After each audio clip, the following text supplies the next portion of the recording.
ప్రధానంగా ఈ ఢిల్లీలో విద్యార్థుల మీద జరిగినటువంటి కాల్పులు అవి సిజేపీ ఆందోళన సందర్భంగా దేశవ్యాప్తంగా కూడా ఈ నిరసనకి సిజేపీ నిరసనలకి మద్దతు లభిస్తోంది. ఒక పక్క సంపన్న వర్గాల నుంచే కాదు, సుప్రీంకోర్టు అడ్వకేట్స్, మేధావులు వీళ్ళంతా కూడా మద్దతు ప్రకటిస్తున్నారు. అయితే తాజాగా కేంద్ర కేబినెట్ కీలక నిర్ణయం కూడా తీసుకుందండి. ఈ మధ్యలో ఏంటంటే ఆయన వాంగ్చుక్ దీక్ష విరమించడం, తర్వాత ఈ సిజేపీ నాయకులు అక్కడ జేపీ నడ్డా గారితో సమావేశం అవటం. అయితే చర్చలు ఇంకా కొలిక్కి రాలేదు అనేటువంటి ఇన్ఫర్మేషన్ తెలుస్తుందండి. ఎందుకంటే ప్రధానంగా ధర్మేంద్ర ప్రధాన్ రాజీనామా అనేటువంటిదే దాన్ని వాళ్ళు పట్టుబడుతున్నారు.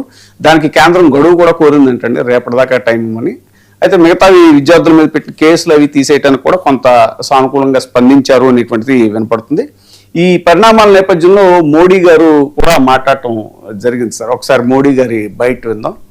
మోడీ గారి బయట ఒకసారి ప్లే చేయండి.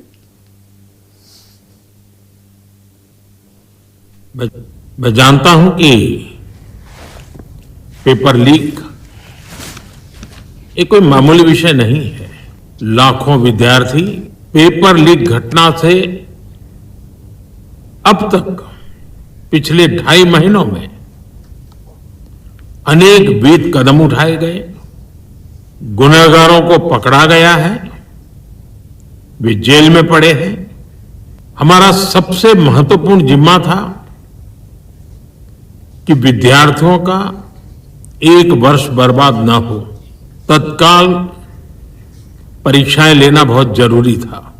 सरकार ने अभी पूरी शक्ति का उपयोग करके कम से कम समय में 22 लाख जितने विद्यार्थियों के एग्जाम हो जाए इसका प्रबंध किया।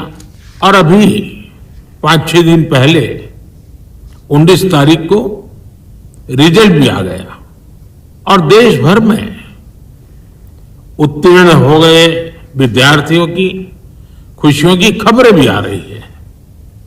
लेकिन हम वहां पर संतोष मानने वाले लोगों में से नहीं है और इसलिए मैंने సార్ తాజాగా కేంద్ర కేబినెట్ నిర్ణయంలో కొన్ని ముఖ్యమైనటువంటి కీలక నిర్ణయాలు తీసుకున్నారు. అదేంటంటే పేపర్ లీక్ బాధ్యులకి 10 ఏళ్లు జైలు శిక్ష, 10 కోట్ల జరిమానా, అలాగే ప్రత్యేక ఫాస్ట్ ట్రాక్ కోర్టులు, ఇవన్నీ కూడా నిర్ణయాలు తీసుకున్నారు. అయితే ఈ నిన్న జరిగినటువంటి ఈ కాల్పులు, ఇది మన అల్లర్లో ఏదైతే ఘర్షణలు జరిగాయో ఒక ప్రశ్న తీవ్రమైన చర్చకి దారితీస్తుందండి. అదేంటంటే విద్యార్థుల నిరసనలు అణిచివేయడానికి పోలీసులు పెల్లెట్ గన్స్ ఉపయోగించారు అనేటువంటిది.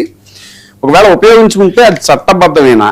ప్రజాస్వామ్యంలో నిరసన తెలిపే హక్కు ఎక్కడ ముగుస్తుంది? ప్రభుత్వ అధికారాలు ఎక్కడ మొదలవుతాయి? పోలీసులు ఎంతవరకు బలప్రయోగం చేయొచ్చు? అసలు రాజ్యాంగం ఏం చెబుతోంది? సుప్రీంకోర్టు మార్గదర్శకాలు ఏముంటున్నాయి? అసలు మన చట్టాలు ఏం చెప్తున్నాయి, అంతర్జాతీయ చట్టాలు ఏం చెప్తున్నాయి అనేటువంటిది ప్రశ్న తలెత్తింది. మనతో ఈ చర్చలో జాయిన్ అవుతున్నారు పివి సునీల్ కుమార్ గారు, మాజీ సిఐడి చీఫ్ అండి. ఆయన జాయిన్ అయ్యేలోపు జరిగింది. వాస్తవానికి ఏంటంటే నెల రోజులుగా అక్కడ జరుగుతూ ఉంది గొడవ, వాళ్ళందరూ ఇదవుతున్నారు. సరే, ఇప్పుడు ఆయన ప్రధానమంత్రి గారు ఏదైతే మాట్లాడారో ఇది సాదాసీదా విషయం కాదు, మామూలు విషయం కాదని వారు మాట్లాడారు. ఆ మాట్లాడేదేదో ముందే మాట్లాడి దాని మీద వెంటనే దానికి నష్ట నివారణ చర్యలు కూడా సరైనటువంటి రీతిలో తీసుకోవాలి. ఇప్పుడు వాళ్ళు సిజేపీ వాళ్ళు మాట్లాడుతున్నా, లేదంటే సుప్రీంకోర్టు అడ్వకేట్స్ మాట్లాడుతున్నా, ఇతర మేధావర్గాలు మాట్లాడుతున్నా, మనబోటి సామాన్యులు మాట్లాడుతున్నా కూడా పదే పదే మనం చెప్పేది ఏంటంటే, కేవలం రైలు ప్రమాదాలకు నైతిక బాధ్యత వహిస్తూ రాజీనామా చేసినటువంటి గొప్ప నాయకుడు లాల్ బహదూర్ శాస్త్రి గారు. అటువంటి ఒక ఆదర్శవంతమైనటువంటి నాయకులు ఉన్న ఒక మార్గాన్ని చూపించినటువంటి ఈ దేశంలో, ఈ నేపథ్యంలో ఇంత పెద్ద దారుణం జరిగింది. లక్షలాది విద్యార్థుల యొక్క జీవితాలు ఛిద్రం అయిపోయాయి, కుటుంబాలు మానసిక క్షోభకు గురయ్యాయి, అనేక మంది మరణించారు. దీన్ని ఒక్కసారిగా ఇంతమంది యువత మరి ఢిల్లీ వీధుల్లోకి వచ్చి గొడవ చేస్తా ఉంటే కేవలం నైతిక బాధ్యత వహించి వాళ్ళు అడుగుతున్న డిమాండ్ ఏంటి? సరే, మీరు ఏదైనా కూడా చేయండి, కానీ ముందు దీనికి బాధ్యులైనటువంటి మంత్రి ధర్మేంద్ర ప్రధాన్ని రాజీనామా చేయించాలంటే దేనికి వండి పట్టుదల? ఎందుకోసం? ప్రతిదీ రాజకీయ కోణంలోనే చూడటమా? అన్ని రాజకీయ కోణాల్లో చూడకూడదని చెప్పినటువంటి మాట కూడా కాంగ్రెస్ వాళ్ళు ప్రతిదీ రాజకీయం చేస్తూ ఉంటారని చెప్పేటువంటి మాట మనం చాలాసార్లు ఈ బీజేపీ నాయకుల నుంచి విన్నాం మనం. అలాంటిది దీన్ని కేవలం ఒక రాజకీయ ప్రయోజనాల కోసం వాళ్ళ పార్టీ ఏమైపోతుందో, రేపొద్దున రాబోయే ఎన్నికలు రాష్ట్రాల్లో ఉన్నాయి, ఆ ఎన్నికలన్నిటికీ కూడా గొప్ప స్ట్రాటజిస్ట్ గా ఇన్ని ధర్మేంద్ర ప్రధాని చెప్తారు. మనం నిన్న కూడా డిస్కస్ చేసాం. ఒరిస్సాలో సుదీర్ఘకాలం పాటు 24 సంవత్సరాల పాటు ఉన్నటువంటి బీజేడీని గద్దెదించడంలో కానీ, హర్యానాలో కానీ, ఉత్తరప్రదేశ్లో కానీ, మధ్యప్రదేశ్లో కానీ అనేక చోట్ల ఆ బీజేపీ యొక్క సక్సెస్ కి ఒక గొప్ప స్ట్రాటజిస్ట్ గా కథ నడిపినటువంటి వ్యవహారం నడిపినటువంటి ఒక సమర్థుడైనటువంటి నాయకుడు ఎవరంటే ధర్మేంద్ర ప్రధాన్ అనేటువంటిది వాళ్ళ ఉద్దేశం. అటువంటిది మరి కేవలం ఆ రాజకీయ స్వప్రయోజనాల కోసమే ఇంత మొండి పట్టుదలంటే మరి ఇంతమంది విద్యార్థుల డిమాండ్ ఒక డెమోక్రసీలో, దీన్ని డెమోక్రసీ అనుకోవాలా ఆటోక్రసీ అనుకోవాలా, ఇది చాలదన్నట్టు ఏంటంటే ఎంత దాష్టీకం అంటే చాలా అమానుషంగా నిన్న మనం కొన్ని విజువల్స్ చూపించాం మొన్న.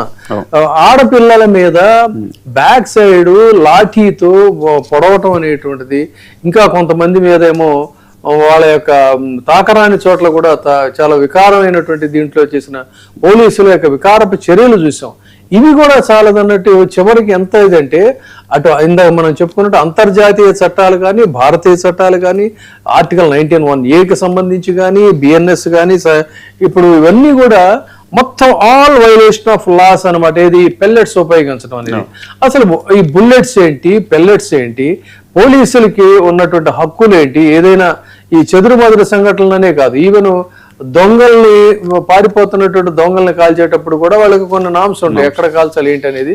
సో మనతో పాటు మాజీ సిఐడి జాయిన్ అయ్యారు కాబట్టి సునీల్ కుమార్ మనకంటే కూడా ఆయన ఎక్కువగా ఆయన నుంచి మనం తెలుసుకుంటేనే బాగుంటుంది. సార్ నమస్కారం సార్, వెల్కమ్ టు. నమస్కారం అండి.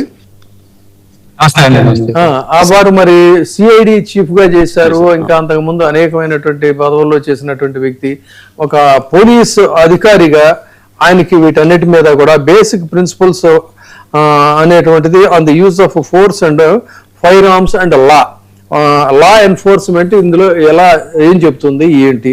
ఇప్పుడు ఢిల్లీ వీధుల్లో ఉన్నటువంటి ఆందోళనకారుల మీద అత్యంత పాశవికంగా పెల్లెట్స్ ప్రయోగించారు, ముందస్తు హెచ్చరికలు లేకుండా. ఒక యువకుడి కన్ను కూడా చూపు పోయిందనేది కూడా ఉంది. దాని మీద కోర్టులు కూడా స్పందించాయని రికార్డెడ్ గా ఉంచాలని చెప్పన్నారు. సో ఇలాంటి సంఘటనలను ప్రజాస్వామ్యంలో ఉద్యమాలకు సంబంధించినటువంటి వాటిల్లో ఏకపక్షమైనటువంటి ఈ తరహా వ్యవహారాలని ఎలా చూడాలంటారు? సునీల్ కుమార్ గారు. ఖచ్చితంగా